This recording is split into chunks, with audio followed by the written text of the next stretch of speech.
Вы удивитесь, но люди умирают не только от болезней, старости и идиотских челленджей в интернете. Чаще всего их убивают заблуждения.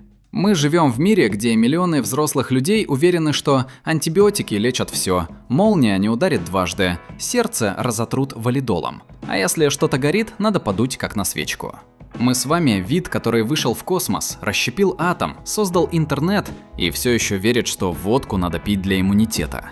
На свете полно мифов, которые звучат логично. Они уютные, привычные, так все делают. Но проблема в том, что глупость, повторенная миллионами, не перестает быть глупостью.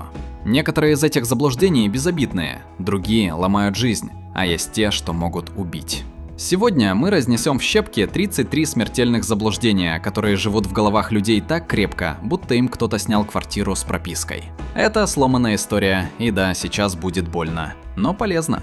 Антибиотики лечат все. У нас есть особый тип людей. Что бы ни случилось, от насморка до похмелья, им срочно нужны антибиотики.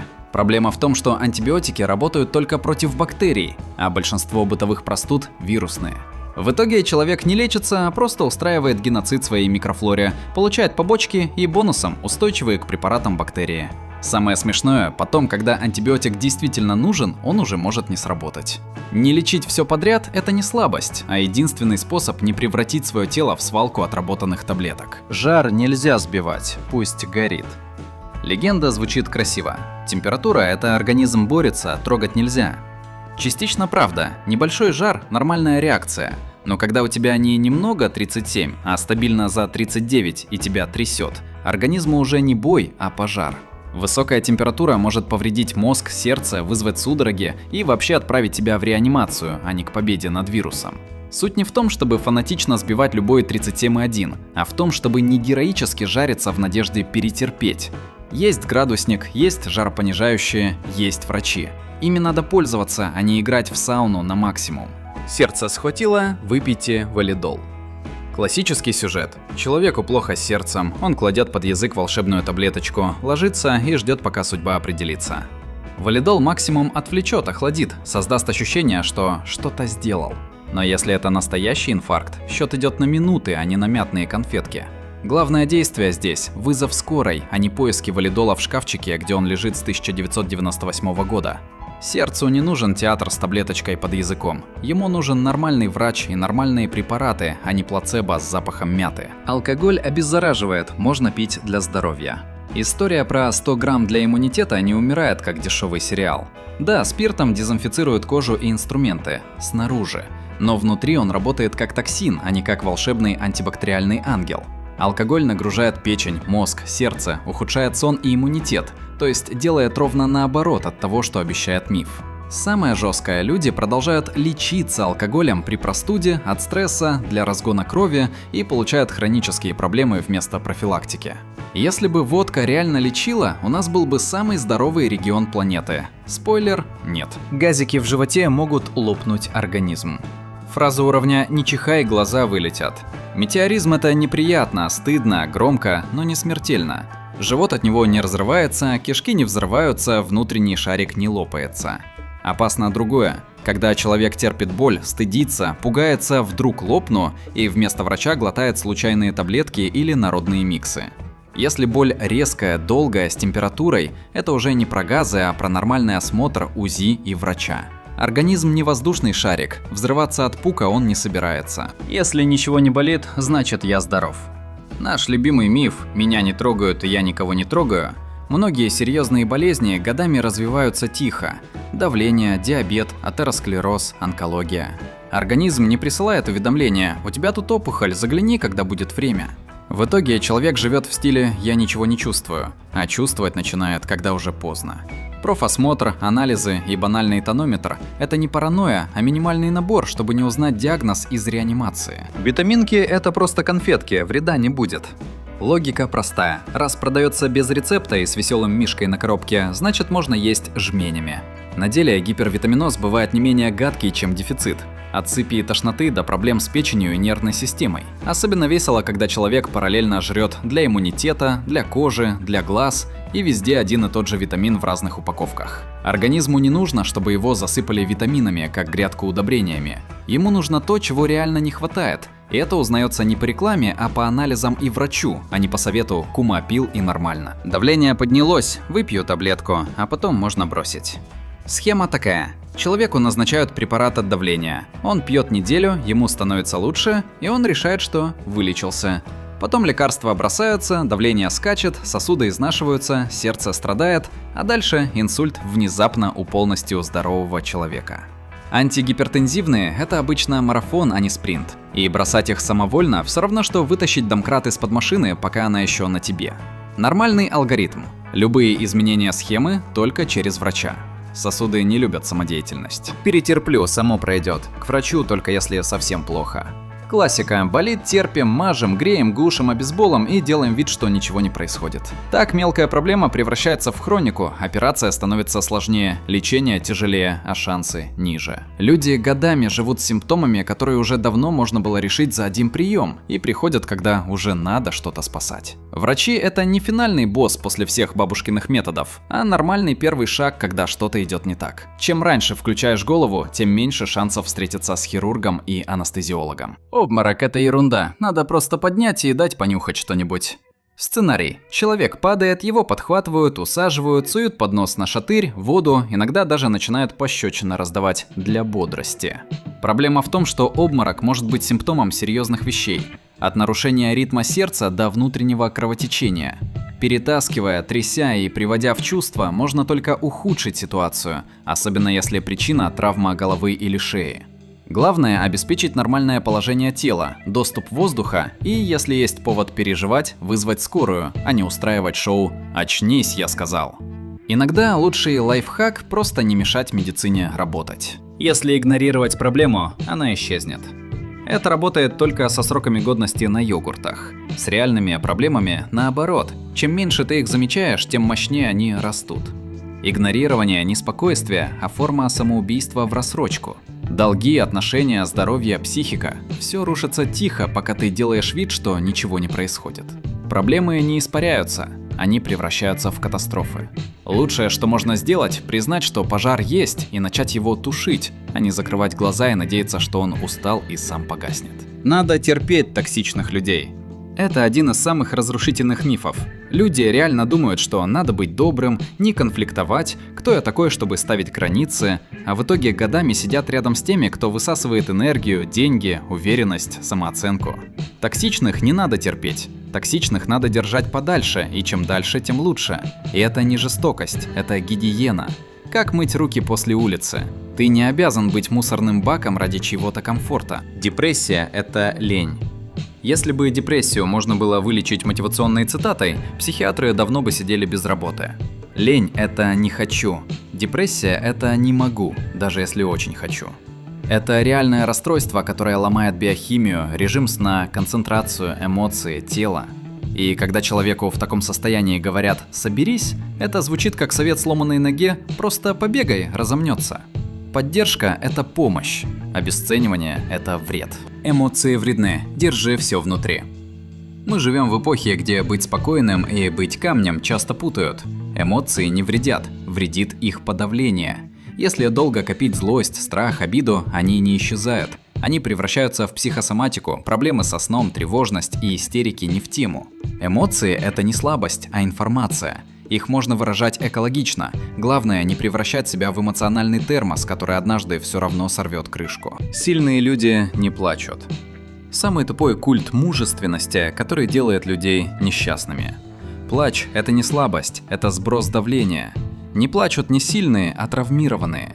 Сильные как раз те, кто умеет признавать чувства и проживать их, а не выдавливать себе эмоции до нервного срыва.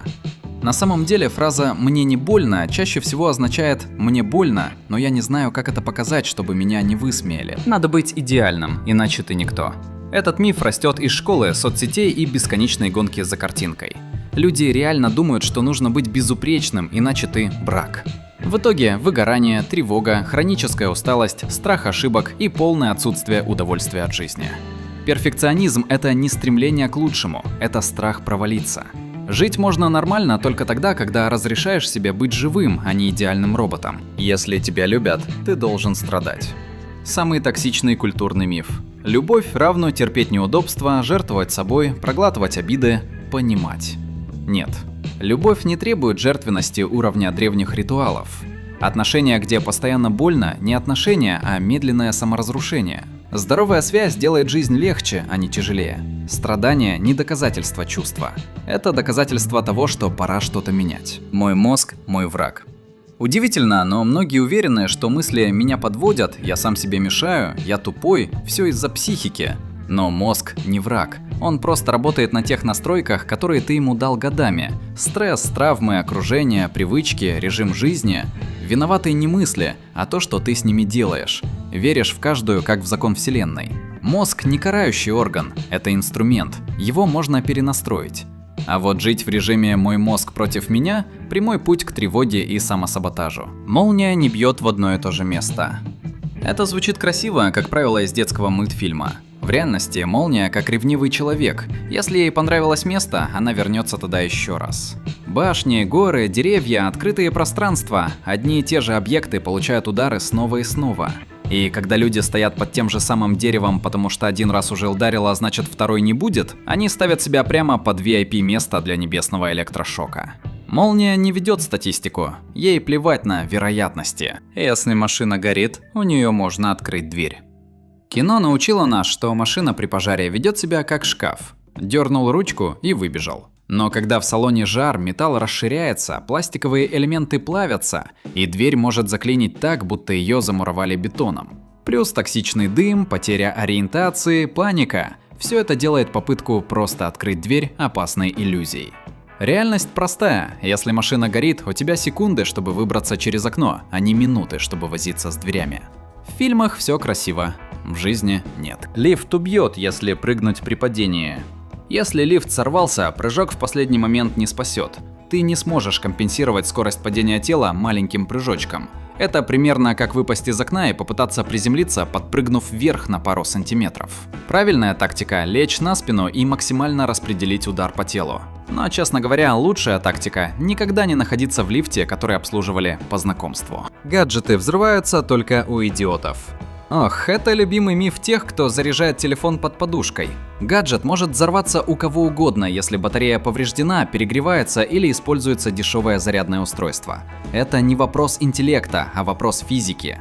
Литий-ионные аккумуляторы капризные и при определенных условиях устроят маленький салют прямо в руках. Особенно весело, когда телефон оставляют на солнце в машине. Умные люди делают глупости тоже, и техника не делает скидок за IQ. Газ можно проверить зажигалкой. Фраза уровня «я проверю, мокрая ли бензиновая канистра, поднеся спичку». Горячий открытый огонь рядом с утечкой газа – это не проверка, а запуск катапульты в другой мир. Газ проверяют мыльным раствором, запахом, датчиком, чем угодно, кроме огня. Каждый год кто-то взрывает квартиру из-за этой гениальной проверки. Это не миф даже, это натуральный отбор. Если провода упали, их можно перешагнуть. Люди часто думают, что провод, который лежит на земле, уже не работает. Но контакт с землей не всегда отключает напряжение. Провод может быть под током, может искрить, может ударить через расстояние, если шагнуть слишком широко. Электричество не уважает смелость. Правильная дистанция – минимум несколько метров. И главное правило – если провод лежит на земле, подходить к нему не нужно вообще. Перешагнуть можно лужу, провод нельзя. Если техника мокрая, просто высуши и включай. Человек роняет телефон в воду, сушит феном, кладет в рис и через пару часов радостно включает. Проблема в том, что вода успевает оставить соли, микропроводники замыкают, контакты портятся. Запуск мокрой или недосушенной техники – это шанс устроить короткое замыкание прямо внутри устройства. Если уж утопил, сначала полное отключение, потом нормальная сушка, а лучше сервис. Техника не финик, высушил и снова свежий. Змеи охотятся на людей. Это самый живучий миф в стиле голливудских фильмов. Змеи не охотятся на людей. Мы для них огромные, неповоротливые и совершенно бесполезные объекты. Если змея кусает, это защита, а не охота. Проблема в другом. Люди подходят слишком близко, пытаются сфоткать, трогают, ловят, проверяют яд. Змеи не хотят нападать, но если притеснить любую живую тварь, она укусит. Мы для них не добыча, мы тупая опасность, которая подошла слишком близко. Акулы ищут вкус крови человека. Акулы не мечтают попробовать именно человеческую кровь. Мы для них вообще странные и несъедобные. Большинство атак случается, когда акула путает человека с тюленем или рыбой, особенно при плохой видимости. Она делает пробный укус, понимает, что это не еда, и уплывает. Но вот человеку после этого уже не до объяснений. Мы не деликатес, мы ошибка системы. Акулы не охотятся на людей, они просто иногда ошибаются. Если волк напал, можно забраться на дерево. Волк – это не маленькая собачка, которой мешает лестница. Волки прыгают высоко, лазают лучше, чем большинство думает, и вообще не относятся к деревьям как к заборам. Плюс нападают они крайне редко, им это не нужно. Но если вдруг ситуация критическая, дерево – плохой план, не убежище. Лучше не провоцировать, не пытаться кормить, не приближаться к детенышам и отходить спокойно, а не превращаться в белку-альпиниста. Пустыня – это только песок. Кино показало нам бесконечные дюны, но настоящие пустыни – это камни, соль, скалы, резкие перепады температур, скрытые расщелины, твердая поверхность, которая ломает ноги, и ночной холод, который пробирает до костей. Главная опасность пустыни – не песок, а обезвоживание, дезориентация и вера в то, что я просто пойду прямо, там точно будет выход. Пустыня – это не пляж, это место, где ошибки стоят жизни. Змеи прячутся под каждым камнем, они везде. Эта паранойя заставляет людей бояться природы. Змеи не сидят под каждым камнем в ожидании голени. Они избегают людей, держатся подальше от шумных троп и выбирают укрытия, где тепло и спокойно. Но если человек хватает камни голыми руками или сует пальцы в трещины, это уже не опасность природы, это глупость. Змеи не везде, но если искать проблемы, их можно найти. Если человек тонет, он зовет на помощь. Самый смертельный миф. Тонущий человек не машет руками, не кричит, не зовет. Его тело полностью занято тем, чтобы удержаться на поверхности. Дыхание рвется, движения хаотичные и тихие. С берега это выглядит, как будто человек просто тихо плавает. Каждый год люди умирают прямо рядом с отдыхающими, потому что все ждали крика. Настоящее утопление почти бесшумное. Медведя можно отпугнуть криком. Крик работает на соседей, но не на медведя. Медведь не уличный хулиган. Он не пугается: «Эй, пошел отсюда!» Главное правило – не бежать, не паниковать, не смотреть в глаза, не показывать агрессию. Отходить медленно, не провоцировать, не пытаться быть главнее. Крик может только ухудшить, медведь решит, что его хотят спугнуть или напугать. А медведь пугается редко и плохо. Песчаная буря – это просто пыль. Песчаная буря – не романтичная сценка из Инстаграма. Это стена из песка, которая царапает легкие, забивает глаза, уши, нос, снижает видимость до нуля и превращает дыхание в мучение. Самое главное – не идти вслепую и не пытаться быстро пробежать. Лучшее действие – найти укрытие, закрыть лицо тканью, прижаться к земле. Пыль – это пыль, песчаная буря – это живая стена смерти.